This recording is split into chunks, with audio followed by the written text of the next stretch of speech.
July 17th, 2014, WIKISPEED Linwood, Washington shop. I'm here with Conrad and Ark, and I'm going to pan across all the teams. But Conrad, you've been reattaching the manual transmission with the R18A engine.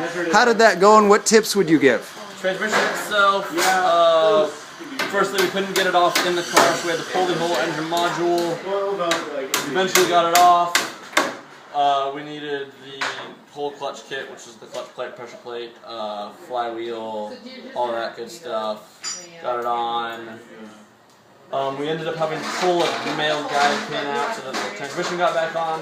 Now that we have it back on, we're test fitting it back in the engine and just test fitting it back in the car and seeing if we can get it to turn over so that we know we still have a working engine module unit.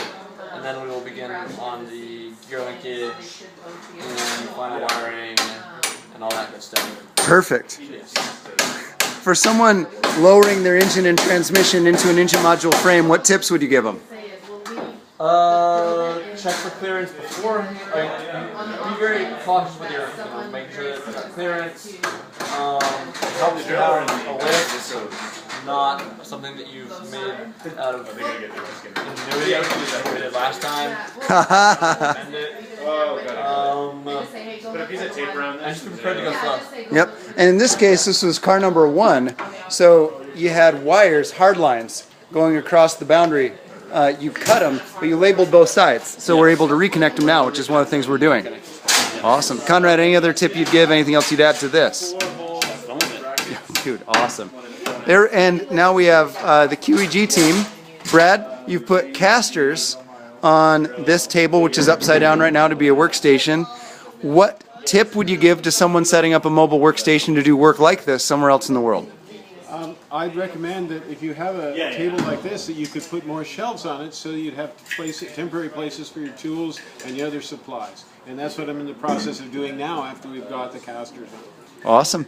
For mounting the casters, was there anything particular, strange, or a tip you'd give to someone mounting casters on their table? One of the things that that Victor recommended is that the caster be centered over the legs so that if you put, like, my intention is to have somewhere around so it can load up to 400 or 500 pounds. And if that's the case, and the casters are offset, the potential to kind of cantilever the legs, move the legs around is high. So keep the center support of the caster directly above the leg, below the leg. Awesome. Anything else you'd add, Brad, about this work? Nope. Awesome. Thanks. Okay, I'll pan across. Still doing it all night at home. Okay, here we have brave team I drove here. All 5 of you guys. We're going to get all the teams together. Yeah, team. Do your part first. Just explain what you got. Thank you, Scrum Master. No Actually, you're a team member this time. Yeah, he is. So here we have 2 heat guns heating one of these Summit Classic racing seats.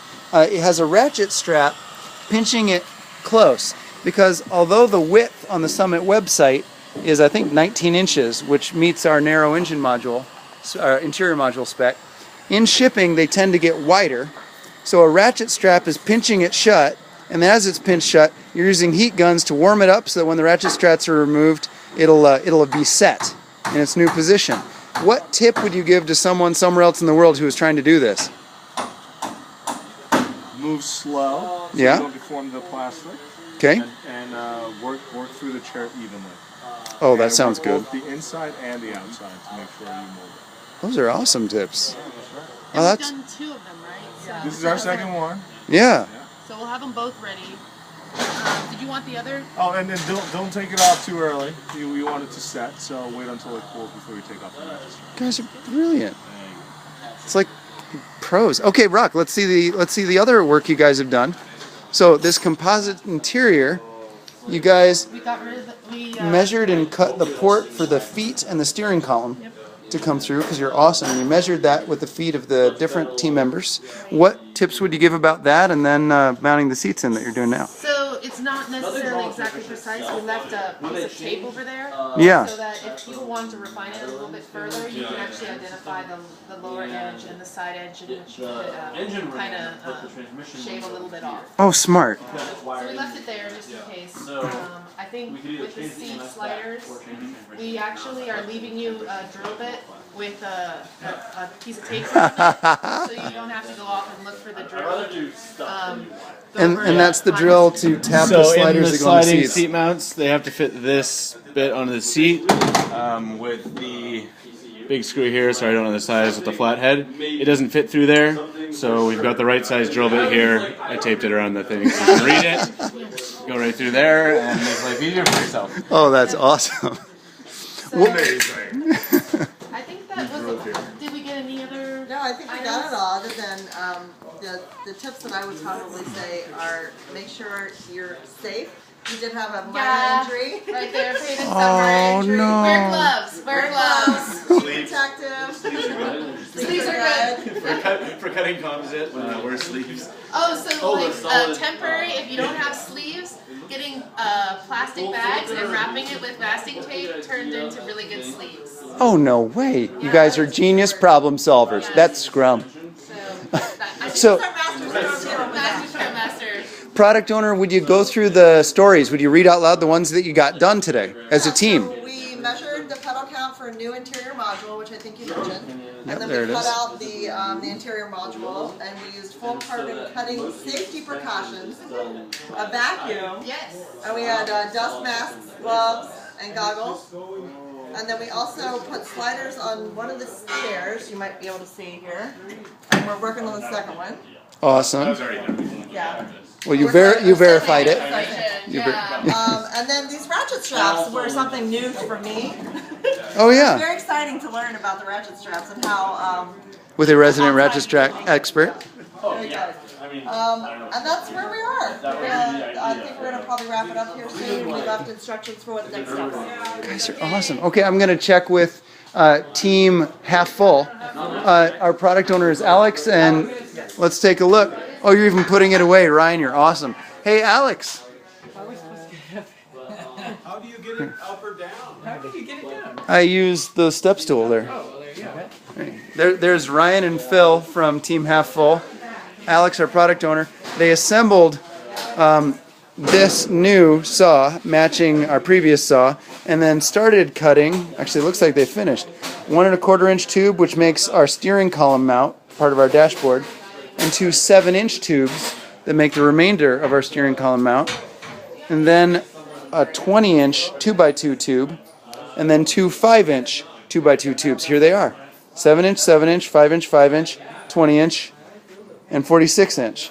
So these 2-inch by 2-inch tubes make a prototype suspension that they've cut, and now we'll be able to drill them next build party. And these 7-inch tubes bolt to this 46-inch tube to connect to the steering column to make the dashboard mount tube and steering column mount. And they also dialed in both of these saws so they're cutting square, and they took down the stock and put it back up. Hey, Phil and Alex, what tips would you give to someone somewhere in the world who's putting together one of these saws, then getting it to cut square, and then cutting aluminum with it? Well, I would say that forklift right there, if you're cutting something really long, you use that to adjust the height. Okay, yeah, so this jacked up the other end of the tube so that the tubes sat level in the saw, which helped you cut square. Right. Yeah. The other tip that we have is we use the light. We kind of shown it on one side so we can see if there's any light that comes through to make sure it is flush and square against the. Okay, so the tube laying flat on the bed, you shined light under the tube to see if the light was coming through on both sides, if it was the same amount, Yeah, and use then that we to adjust. balance the tube with the, in this case, a manual forklift, but anything that you could adjust the up and down. Correct. Oh, awesome. What other tips would you guys give to someone doing something like this somewhere in the world? Team Half Full. Always use oil. Okay, Yeah. for sure. Where? Where did you use oil? The occasion they cut. Oh, cutting oil? Yeah, right on. Product owner, what stories did Team Half Full get done today? So we assembled that bandsaw. This one. So, wait, no, this one. Oh, you guys made new labels. Yeah. Oh, you're awesome. Okay, yeah, so you assembled that. And we cut this big piece right here. Yep, The 2 7s. It's for, I think this is the steering or something. yep, that's the dashboard mount And the tube. 2 7s. Yep. And there was this cut tubes of awesome. I don't know what this is for, but we cut Oh, I like that it has a very descriptive backlog title. 2 5s and I forgot how long this was. 20. 20, yeah. 2 5s. Oh, and epic. Yeah. You guys are machines. You're totally machines. And I saw you even already put some of the inventory back up in the inventory rack. Full on epic. Okay, guys, epic, congratulations. You win at everything, forever. I'm going to run over to the backlog and see what I might have missed. So those are the 2 Scrum teams, and we had even more people here, but they cycle through. We had a certified Scrum trainer come through. Okay, so done. Make location for whiteboard supplies. That's this right here, because I kept losing the whiteboard supplies. Then tighten mounts on engine module B4. Then casters on bench. Then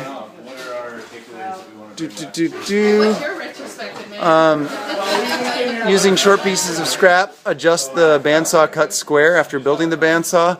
Assemble the bandsaw, so that actually went in reverse order. Cut tubes of awesome, that's what they were doing with the 2" by 2" tubes. Then cut the dashboard tube, 1 1/4" tube, and that's team half full. Product owner Alex, Scrum Master Phil. Then I drove here, product owner Deidre, Scrum Master.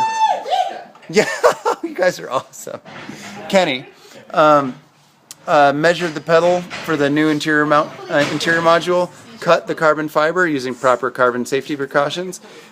Put seat sliders is in doing, not quite done, but they did get done. Ratchet straps on seats until they're less than 19 inches wide and heat gun them to set.